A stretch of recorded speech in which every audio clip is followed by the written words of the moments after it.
the start of our season is very similar to the second half of the season we played last season.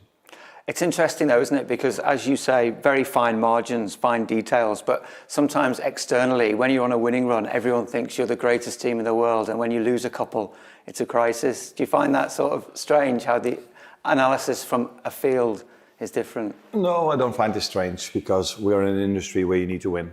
And if you win, mainly people are happy. If you don't, people are unhappy. That's why I have to analyze, and that's why I said in my last answer that I see a lot of comparisons between the second half of last season and the first part of this season, with one exception, that we scored a lot of set pieces goals in the second half of last season, where we haven't scored one this season. So the second half last season was also much more of a struggle than the first part of last season.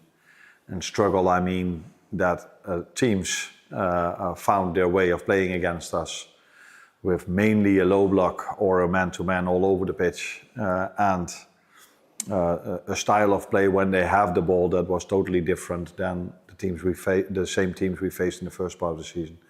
So that's what I mean. We have to analyze. We have to improve. We have to adjust, not only because of the first part of this season, but also the second part of last season. Is it time for Arne Slot to drop Mohamed Salah?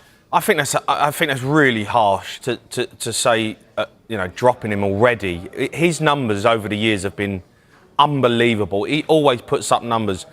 He hasn't started great, that's a given, and you want to see more from him. But to talk about dropping one of Liverpool's greatest ever players, I think it's incredibly harsh.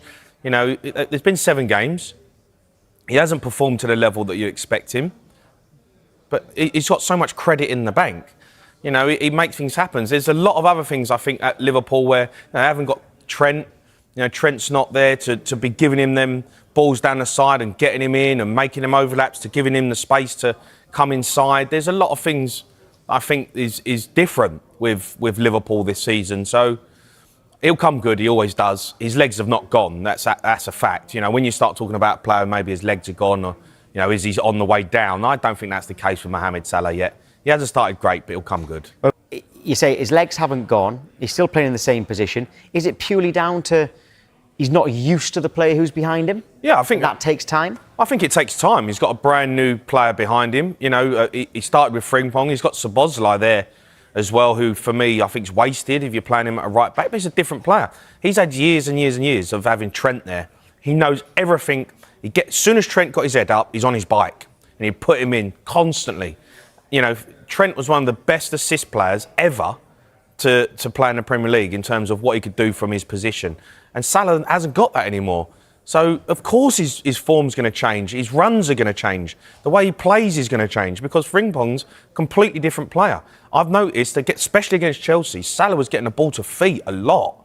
I'm not used to seeing Salah get the ball to feet. I want to see Salah running in behind. A lot of teams we're seeing this season are playing a low block. They're sitting in. He's not got the space to get in behind. So, you've got to adapt.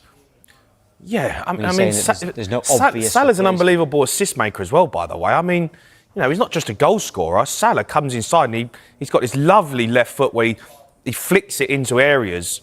They scored so many goals like that last season with Salah doing that. So, can't tell me Salah can't assist other players. He's a goal scorer. He's a finisher. But he produces so many big moments. And, I think you've got to find the player behind Salah. That's the problem.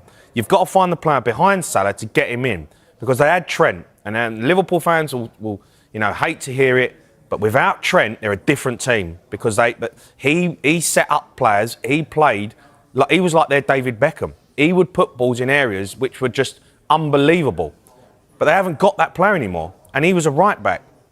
So now you've got to find the player who can put these strikers in, put these players in, from that position. I don't think they've got it. So you've got to adapt the way you play. You're hoping Florian Wirtz becomes that player for them, who makes things happen, and he's the assist maker. But he hasn't done the job yet. Arne, when you have a week like this with lots of challenges on the pitch, how do you assess it, and what are your takeaways from it? Do the same as you did as I did when we were winning, analysing the games you play.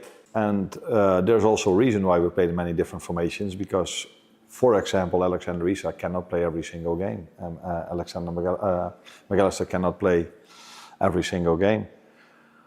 Conor Bradley was out with an injury in pre-season, so I can go on and on and on why we sometimes Dominic Szoboszlai is our 8, sometimes he's your 10, sometimes he's your fullback, and that goes for more players. So it takes a bit of time, but in the meantime, and that's what people maybe tend to forget because we are in an industry where it's about winning or losing. And Florian Wirtz is one of the new players who came in with a big price tag and big expectation. When you talk about integrating the players and getting used to what you want them to do, was he a classic example of that? Yeah, but I've said a few times now, I think, that I see a lot of comparisons between the second half of last season and the first part of this season. And in the second part of last season, Florian, Alexander, Milos, Jeremy, Hugo, Georgie, I don't think I forget anyone now, I'm not too sure. They were not part of that setup. The biggest difference is that we won our games by set pieces, mainly. I can come up with 4 or 5 moments that we won with set pieces. And this is, if you break it down quite simple, we've only lost 1 game, but Arsenal and the team we faced this weekend, I think both of them scored more than 50% of their goals from set pieces. We didn't score 1. And this is what we did last season really well. And then if you start to score goals from set pieces, the game gets a bit more easy maybe for you. Actually, we've conceded 4. So that didn't help, but it's a combination. What I can say about Alex, I can say about Florian. But the main thing is that the biggest difference probably is also that the teams we are facing in the second part of this season, of last season, the first part of this season, play against the number 1 of the league. And last season, the team that won the group stage of the Champions League, where when I came, they played against the number 3 of the season before and the number 5 of the season before that. And I think that's what you saw the first half of the season, that teams played in a different style against us than from the moment when we were dominating the league and when we were dominating the Champions League.